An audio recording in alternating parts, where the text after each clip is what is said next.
far-fetched to think this? Because now she has become, like you said, the natural successor of Turning Point USA.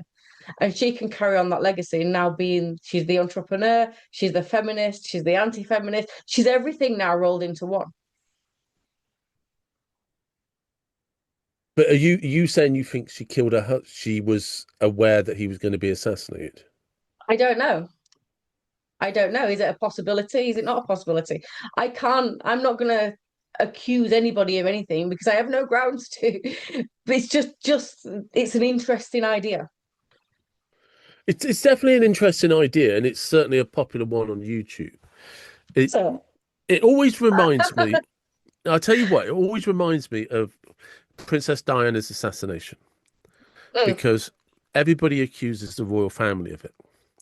And I'm yes. not saying that that's not possible. I'm not saying that's not possible. I'm sure the royal family and many governments and royal families around the world over the years have certainly had a hand in many deaths. However, there were four people in the car and three people died. The three people that died were not wearing a seatbelt. Yeah. The car was driving at around, I think it was about 80 miles an hour, and hit a concrete post as it entered um, a tunnel.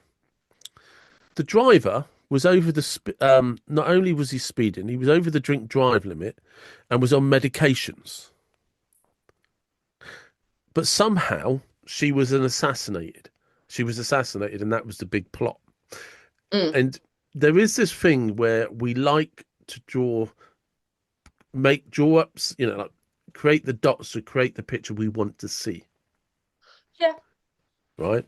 And Princess Diana, while it's not impossible that it was a plot to take her out, the actual evidence, whether people like it or not, is she was in a car with a drunk driver who was speeding, and tragically, nobody was wearing a seatbelt except the one person that survived.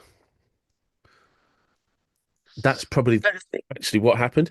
And It's a good advert for wearing a while, seatbelt, to be fair. yeah, and this is where I think with Charlie Kirk and everyone's trying to explain that there has to be some big conspiracy as to why he was assassinated. Whereas actually, this was a man incredibly charismatic, incredibly passionate, but also ruffled a lot of feathers, upset a lot of people, and somebody assassinated him. The reasons why, I don't think we'll ever know. Was it an Israeli plot? Was it a plot by his wife? Hey, you can't, if you're going to go down that, you can never rule out anything. You can never rule out anything. But judging by the amount of people, his job was literally he went around university campuses and just discussed his views against other people's views. The only people that turned up to see him were people that wanted to catch him out and prove their point, and people that wanted to see Charlie prove his point. So it was always opposing forces, always. Mm. And everybody was always taking sides, and everybody always had an opinion on him. And if you liked Charlie, Charlie was always right. If you didn't like him, he was always wrong. And the you know, and then that's so why it has to be he was taken out by a government agency, why it has to be his wife is a narcissist and wanted control of a new company. It it's a great Hollywood script. I'm not saying it's not true. I'm just saying sometimes people see what they want it to be. And I'm just speculating. To me, it matters not. I don't, I I have no real views on Erica Kirk. I have no real views on Charlie Kirk. They never really came up on my radar till, well, Charlie about a year ago.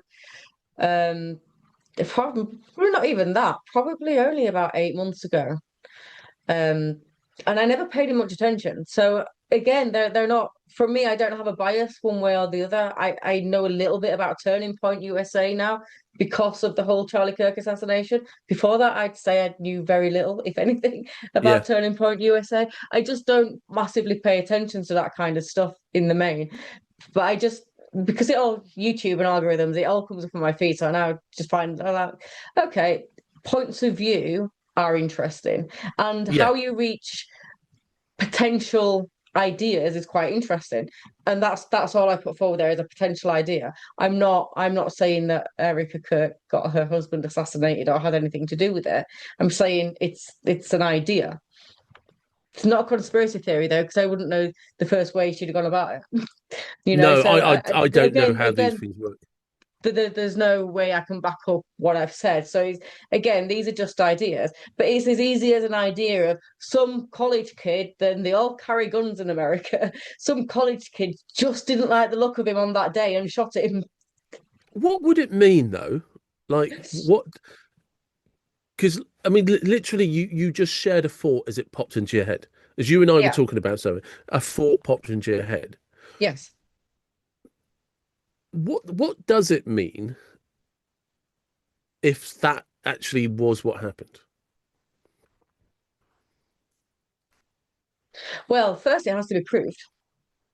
So No, no, but until beyond. But what I mean is, if there is actually some at some point in time, somebody sat down in a room, had a meeting, and was just like, "This is what we're going to do," and Erica Kirk was like, "Yeah, no, I agree," because, and this is like probably because I was just watching it again the other day, and this is I promise you, this is the strangest bridge you're ever going to hear. Harry Potter, right? In Harry Potter, the Deathly Hallows Part Two, there's mm, a scene with Dumbledore and Severus Snape, um, where he discusses that Harry was always kept alive to be killed at the right moment because he was the yeah. final Horcrux. And it was premeditated, basically from the time that Harry was the incident where Voldemort attacked Harry's mum. I can't believe I'm talking about Voldemort, Harry Potter, and Charlie Kirk in the same conversation. But do you see what I'm saying? It was a plot in a film, in a book that became a film, Yeah. and that ultimately Harry Potter was always kept alive so that he could be killed at the right moment by the right person.